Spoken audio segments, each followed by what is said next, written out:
Child of the waves. When I was young, I breathed the salty air of the ocean for the first time. The sweet tang permeated my body, and I never took breaths the same way again. My body was incapable of performing normally when it had tasted perfection, and was loath to acknowledge its absence. I would construct fairy houses beneath a canopy of pine trees and feel the magic in the air around me. My first independent memories were of fishing off our cottage's dock and my joyful squeals as I felt a sharp tug on the line. I was fiercely determined, even at such a young and impressionable age, to have every vital piece of the Maine way of life become my way of life. When you're surrounded by something from the time you're born, you can't imagine your life without it. You begin to grow up when it's taken away. Childhood is fleeting and fickle. It's something that no one will ever truly understand because those experiencing it have no concept of life beyond simplicity. Children play and imagine and daydream and create, things that those who have grown up spend the rest of their lives chasing. My childhood was created and lost in the salty air.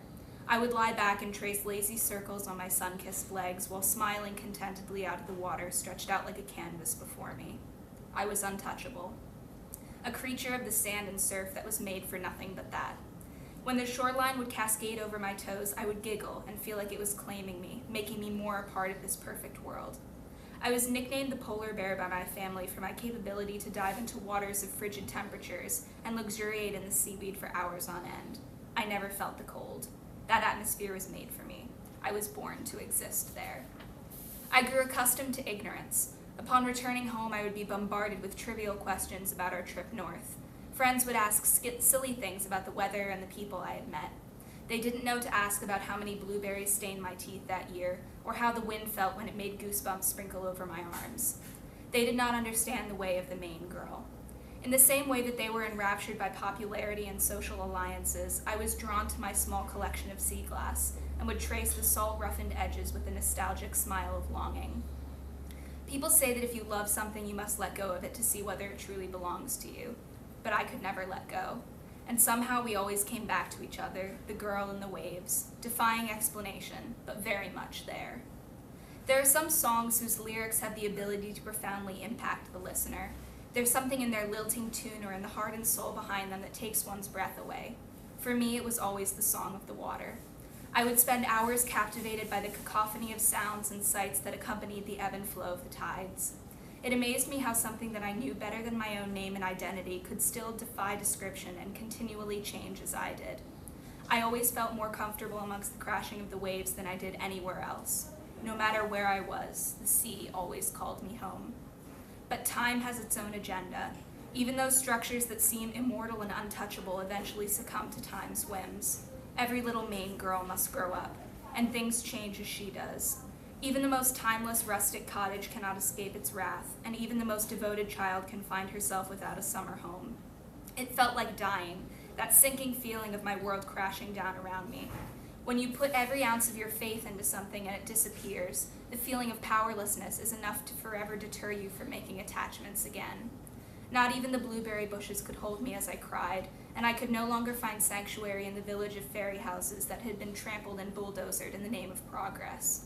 The machinery left in its wake a broken child with nowhere to go. Home felt like a prison, and Maine had been wrenched from me. It was then that I learned the true nature of growing up.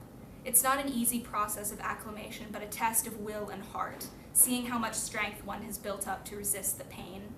My childhood had been left in the pine trees and had fallen from grace with them. It was as though my eyes and ears had cleared and I could hear the whispers around me. Talk of money, talk of moving, talk of selling, talk of innocence. All I could do was curl up and cover my ears to keep out the words I did not want to have to understand. All I wanted was for childhood to cloak me in naivete once more. Then there came a time when sadness turned mundane, when all my tears had been spent and I lay crumpled on the floor and could not feel anything anymore. That was the moment when I grew up. The moment when I dislodged the confusion and the misunderstanding and faced life head-on. The moment when the Maine girl became a Maine woman. I began to see the world through the lens of adulthood, to see the details behind decisions that were made without my knowledge. I saw reason. I saw that though our treasured cottage no longer stood as it once did, Maine was still forever unchanged, and that the water and the blueberries could travel with me. I saw that I did not need the caress of the breeze or the crash of the waves in person, because they had become a part of my soul. They became what I drew upon for strength. I adopted the tenacity of the eagle, the elegance of the wind, the fierceness of the waves, and the steadiness of the tides. Maine had always been my world, but it became the essence of my existence. If I look deep enough inside, I can hear the throbbing of the water in my pulse and feel the salty air whisking through my heartstrings. Somehow, amidst the land of fairy houses and slippery seaweed, the young Maine girl grew up into a true woman of the waves. A young woman who can feel the breath of the salty air and smell the balsam through cherished memories, one with the spirit of Maine in her heart. And even today, if you stand on the Maine shoreline and listen closely enough, you can still hear the echo of the innocent bell-like laughter of a young child amongst the crashing of the waves. Great, thank you.